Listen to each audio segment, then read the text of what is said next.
మే అమ్మికుండదా నేనే నాయనా నా బతికి ఎట్టపోయి ఎట్ట వస్తున్నాదో భలే ఇంట్లో ఇచ్చినాను నన్ను. ఏం కైలో చేస్తున్నదా ఏమైందా? ఏమైందంటావేంది నాయనా?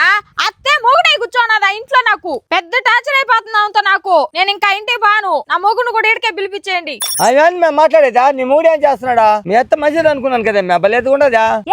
ఆ పక్క చెనిక్కాయలన్నీ కుట్టు పోయి బావ ఇప్పుడే వస్తా. ఏమన్నా ఎప్పుడు వచ్చినావా? ఇప్పుడే వచ్చినాను మా అత్త. నేనంటే కైలో పని చేస్తున్నాను. తెల్లారి నుంచి బొట్టు పోయింది నాది. నువ్వు ఇంటికాడ నుంచే కదా వస్తున్నావా? ఏం పని చేస్తున్నావా? మొఖాన్ని బొట్టు పెట్టుకొని వస్తేనా? ఓ మా అత్త కాయలు అడ్డుయినా పక్కక తోసాయినమ్మా. అక్కడ మేకలున్నాయా? ఇద్దరం పోవాలి. కైలోకి వెళ్తున్నాయి. సర్వేనమ్మా మా అత్త. మొదలెస్తుందనా? మీ అత్త కూడా ఒక అమ్మాయినే. నీ అమ్మ ఇన్ని పనులు చెప్తా ఉంటే కోపం రాదా? నీ అత్త ఇంట్లో పనులు చెప్తే రాసి వచ్చేస్తదా? ఆ అత్తనే తల్లి కనీ సాకి పెంచితేనే నీకు మొగుడైనాడే. అతను వాళ్ళ అమ్మను వదిలేసి మన ఇంటికి రావాలా? మీ నాయన కూడా అదే మొత్తం వచ్చినాడా? ఏ ఆడదానికైనా జీవితం పరిపూర్ణం అయ్యేది అత్తగారింట్లోనే. మీ అత్త ఎలా టార్చర్ పెడుతున్నదని నాకు చెప్పు. ఓ టార్చర్ అంటే టార్చర్ పెడుతున్నా. నోట్లో నుంచి మాట వచ్చిందంటే నాలుగు జీరేస్తాను.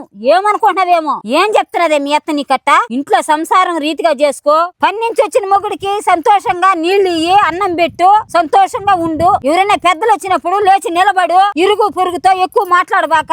ఇల్లు వాకలు కడుక్కో. దేవుడికి దండం పెట్టు. పిల్లల్ని జాగ్రత్తగా చూసుకో. అంతకు మించి మీ అత్త నిన్ను పెట్టే టార్చర్ ఏందో నాకు చెప్పా.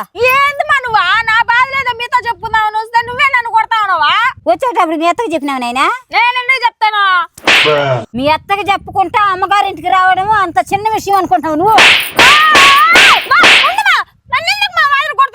ఇక్కడి నుంచి 3 అడుగులతో మీ అత్తగారింటికి పోలేదనుకో నిలవన్నరికేస్తాను. అమ్మా మీ అత్తలో ఈ అమ్మని చూసుకో తల్లి. మీ అత్త ఎన్ని మాట్లాడినా భరించు. తిడితే పడు. ఒకవేళ తిరగబడి కొట్టిందా నీ తల్లే కొట్టిందనుకో, ఆ తల్లికి నువ్వే కూతురైతే ఆ అత్తకి ఈ కోడల మీద కోపం రాదు. ఈ కోడలకి ఆ అత్త మీద దేశం రాదు.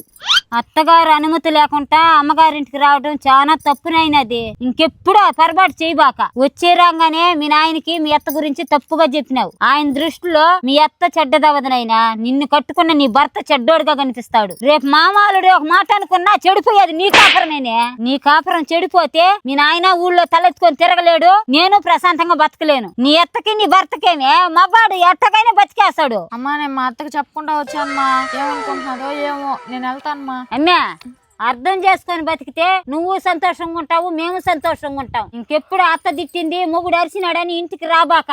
సరే మా తొందరగా పోవాలా? మా అత్తగారిని చూడాలనిపిస్తుందా? పిచ్చి పిల్ల.